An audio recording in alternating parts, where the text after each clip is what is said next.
1971 রক্তক্ষয়ী সশস্ত্র সংগ্রাম, 9 মাসের যুদ্ধ শেষে জন্ম হয় স্বাধীন সার্বভৌম রাষ্ট্রের, উদিত হয় নতুন সূর্যোদয়ের। এই বিজয়ে অনেকের মতো মিশে আছে গাইবান্ধার কল্যাণী সাহার বাবার রক্ত।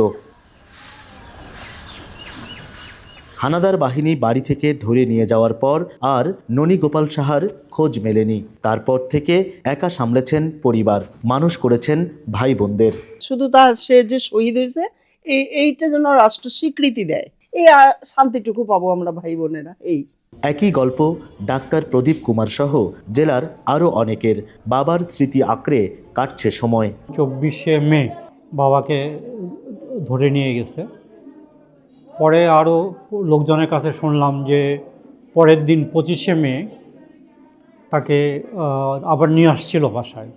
তারপরে 26শে মে থেকে আর তাকে পাওয়া যায়নি। স্বাধীনতা অর্জন হয়েছে, আমার বাবার রক্তের এখানে দান আছে, কাজে এই স্বীকৃতিটা তো আমি চাই আর কি। ভরসা পেতে নিজেকে হতে হয় পাতের মতো দৃঢ়, ঠিক যেমনটা জেরুসালেম।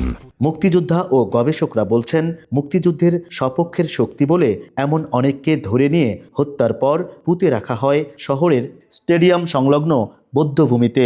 গোপনে মুক্তিযোদ্ধাদের সহায়তার অপরাধে 71-এ অনেককে ধরে এনে এখানে গড়ে তোলা টর্চার সেলে বর্বর নির্যাতনের পর হত্যা করে হানাদাররা। বঙ্গবন্ধুর কৃতজ্ঞতাপত্র আর অনুদান ছাড়া জোটেনি রাষ্ট্রীয় স্বীকৃতি, তাদের তালিকাও নেই কোথাও।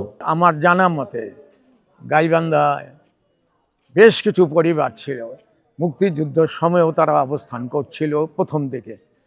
পরবর্তী সময়ে যখন পাক বাহিনী আসলো তখন আত্মগোপনে থেকেও তারা চেষ্টা করতেছিল এদেশে থেকে যাওয়ার জন্য, কিন্তু তাদের ভিতরে ছিল স্বাধীনতার চেতনা। দুঃখের বিষয় এই যে দীর্ঘ বছর, প্রায় অর্ধ শতাধিক বছর পেরিয়ে গেল, তারা কোনো রাষ্ট্রীয় স্বীকৃতি পায়নি। নৃশংসভাবে হত্যা করা হয়েছে, আজও সেখানে বদ্ধভূমি গড়ে ওঠে নেই। এটাও কিন্তু একটা দুর্ভাগ্যজনক ব্যাপার।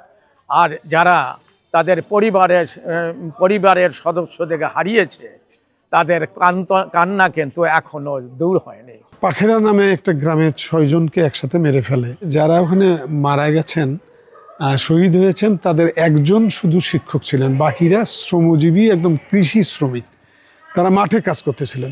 সুতরাং তাদেরকে নিয়ে মানুষের খুব বেশি, যারা এগুলো করে তাদের খুব বেশি মাথা ব্যথা নাই, যার ফলে এই ধরনের মানুষরা কিন্তু বেশি বঞ্চিত হয়েছে, তাদের পরিবারও বঞ্চিত হয়েছে।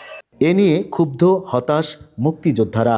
বারবার বিভিন্ন পর্যায়ে আলোচনা সভা সমাবেশ করেও কোনো ফল মেলেনি বলে জানান তারা। এই লোকগুলো স্বাধীনতার সপক্ষে ছিলেন এবং তারা একটা ভিন্ন ধর্ম অবলম্বী হওয়ার কারণেই তাদের উপর জুলুমটা আরও বেশি হয়েছে। আজ পর্যন্ত তারা কোনো রকম কোনো সাহায্য সহযোগিতা পেল না। আমরা বারবার বলছি, মুক্তিযোদ্ধা সংসদকেও বলছি যে আমরা এতে একটা করা উচিত। বেসরকারি এক জরিপের তথ্য, 71-এ 8টি নির্যাতন কেন্দ্র ছাড়াও জেলায় 10টি বৌদ্ধভূমি ও 10টি গণকবরে অসংখ্য মানুষকে হত্যা করা হয়। হেদায়েতুল ইসলাম বাবু, স্টার নিউজ, গাইবান্ধা।